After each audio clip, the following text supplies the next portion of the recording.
Now is that time of the year where we're all thinking about our next holiday.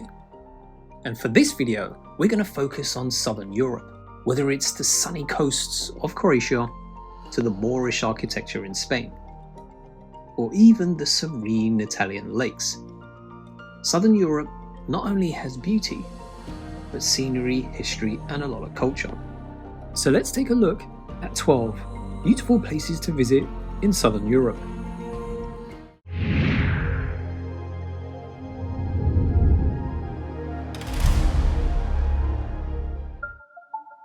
Located on the northwest Sardinian coast, Alghero still has the remnants of its Catalan past.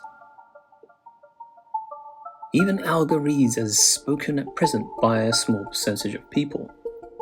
But the city is well known for its historical centre, wonderful monuments, and many of the paved alleyways. But undoubtedly Alghero is a very beautiful town. But to be honest, if you do visit in the summer, it might get busy and crowded. But the town exhibits that striking Gothic style historical centre. And right in the middle, you'll see the Cathedral of Santa Maria. But don't forget to go up Campanile Bell Tower and enjoy the view.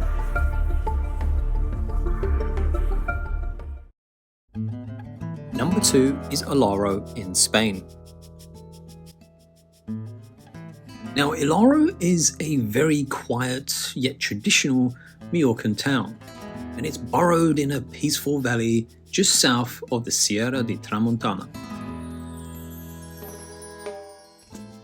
Many of the streets feature the blonde stone architecture, typical of the traditional mountain villages on the island, and it makes it a very pretty place to visit. So there's very little sign of tourism in Alaro. The town has managed to retain its traditional charm, and it offers that relaxing pace of life, which I think is great for a holiday weekend. So it's mainly used as a base for the outdoorsy types, keen to explore the Sierra de Tramontana, either by foot or by bike. So if you are heading to Palma, Majorca this year, why don't you head to Alaro? It's only 30 minutes away.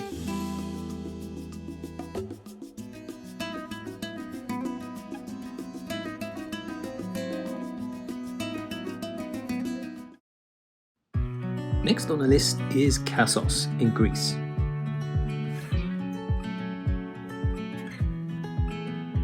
Now this is a small, unassuming island that's tucked away at the southern tip of the Dodecanese Islands, and it's kind of off the beaten track that many skip in favour of the neighbouring places like Crete or Kopathos.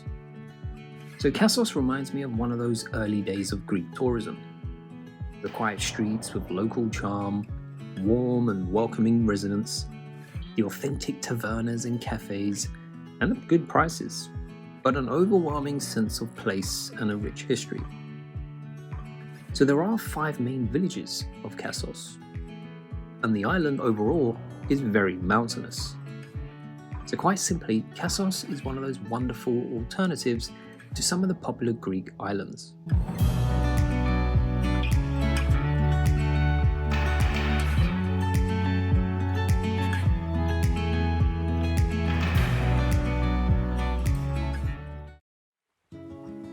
Number 4, Mošćenice, Croatia. Another hidden gem nestled high above the Adriatic coastline, and this offers a peaceful escape, especially away from the typical tourist trail that you will find in many Croatian destinations. It's a small village, quiet streets, more stone houses, and sweeping views of the Gulf. Now what makes this place particularly special is its unspoiled character. You'll find a mix of local traditions, clearly natural beauty everywhere,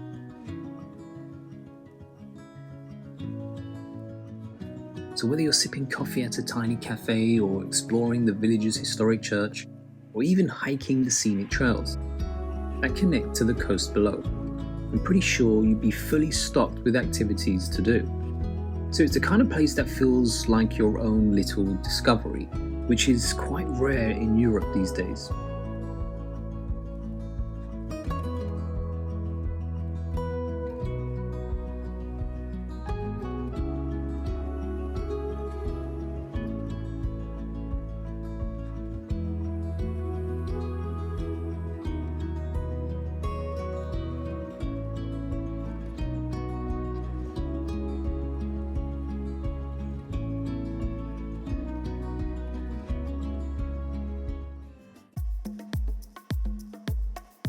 Another great idea for a holiday on the Med is to visit Scilla, which is a stunningly located fishing village in the Calabria region, in the south of Italy, on the toe of Italy's boot. And you'll see it's a rocky spur that's topped with an ancient fortress, separated by two narrow strips of seashore that's hemmed in by steep hillsides. It is quite a sight to see. And it's full of beautiful beaches, colourful terracotta towns, and a rich culinary heritage which is quite hard to understand as to why Calabria doesn't get as much attention from us visitors as the other Italian locals. So I do think this could be the most authentic destination out of all of them on this list.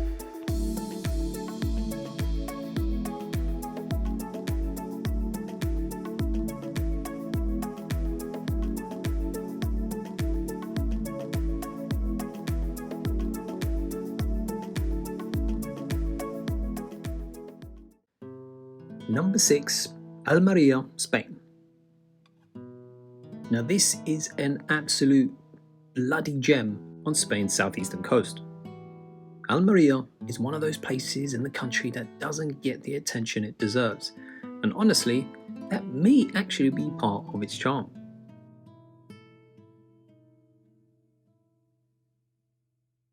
So the city's highlight has to be the massive fortress, with views that stretch for miles. But if you're into nature, you should take a look at Cabo de Gata Nija, the natural park which is just a short drive away, and it's quite stunning.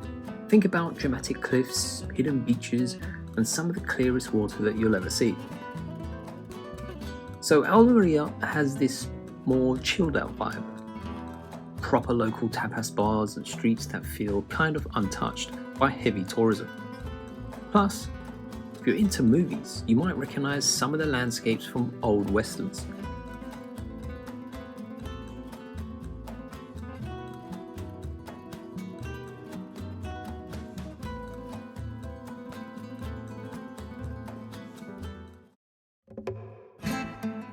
Portimão, Portugal. And this destination is located on the western end of the Algarve, and is actually one of the largest towns on the coast. Perfect if you like the mix of coastal charm and that local feel. So Portimão is probably best known for its fantastic beach of Praia de Rocha, and it's located about 2 miles south of the town, and it's one of the most impressive stretches of sand on the Algarve coast. But the town's riverside is also a great spot to soak up the atmosphere. There are plenty of local markets, seafood restaurants, and views of traditional fishing boats. So I think this is a fantastic base for literally relaxing, but also exploring hidden coves, sea caves, and there are lots of boat trips available along the dramatic coastline. Another great option for a holiday this year would be to visit Funchal, the vibrant capital of Madeira. And it does feel like a world apart, especially in terms of its location. Surrounded by lush mountains and the Atlantic Ocean, it's a city that's all about the views. Whether you're wandering through the charming old town or even riding the cable car, exploring the botanical gardens, there's a definite laid-back vibe here, but also with the bustling markets that you'll see in the morning. Funchal is one of those places where you can really slow down and soak it all in, and that's quite difficult to do these days in Europe.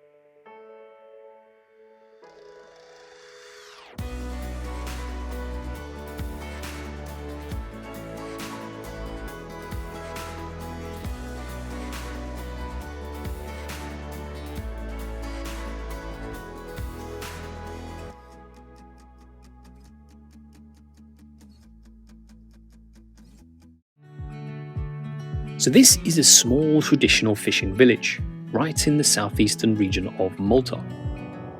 It has a harbour and is a very big tourist attraction, known for its views, fishermen, and its history. The town offers a selection of the finest fish restaurants on the island.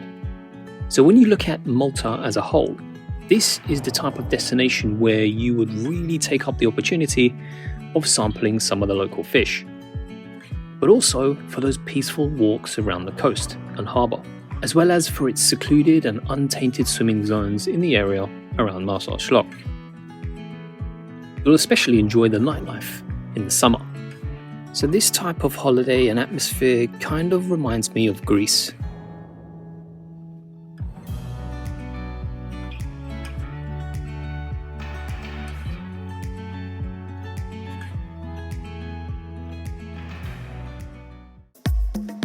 The southern gateway to the Albanian Riviera, and one of the best cities to visit, not least because it's close to one of the region's best beaches, Kasos Beach.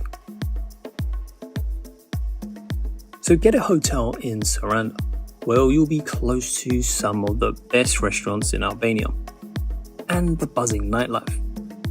Of course, it's one of the popular destinations in the country, but you can also explore the beaches during the day, and one of the best things to do from there is to hop on one of the day trip boat tours that leave the boulevard and go straight to some of these gorgeous beaches.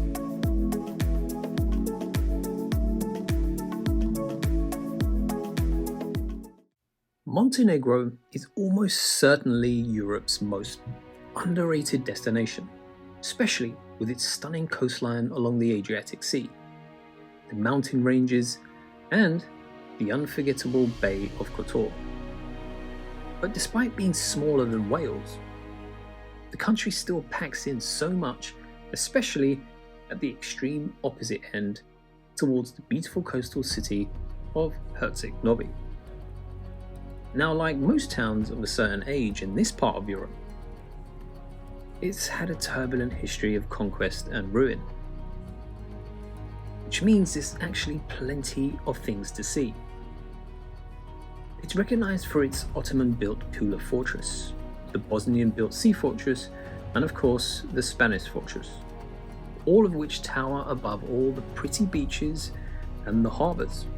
And to top it off, there's an Austrian clock tower right in the centre of the old town. You see what I mean? It does pack in a lot of attractions.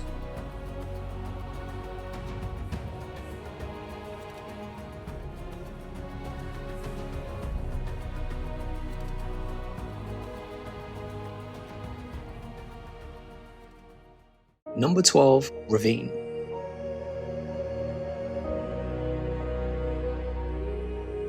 Now this is the star of the coastal Istria region, with an old town that's contained within this kind of egg-shaped peninsula.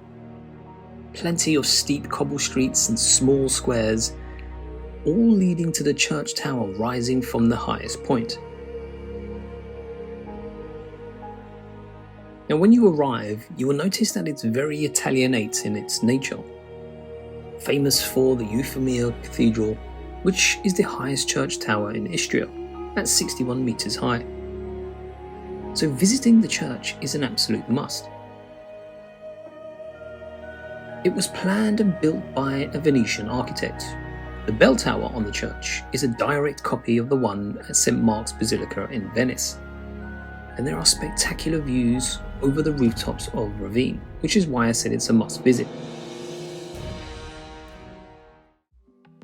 And there you have it, folks. That's the end of the video. Whether you want to holiday in the beautiful villages of Majorca or take a stroll down some of those hidden gems along the Adriatic coast, there are plenty of options for you for your next holiday. Thanks to everyone who supports the channel. I always appreciate it, and I will see you all on the next one.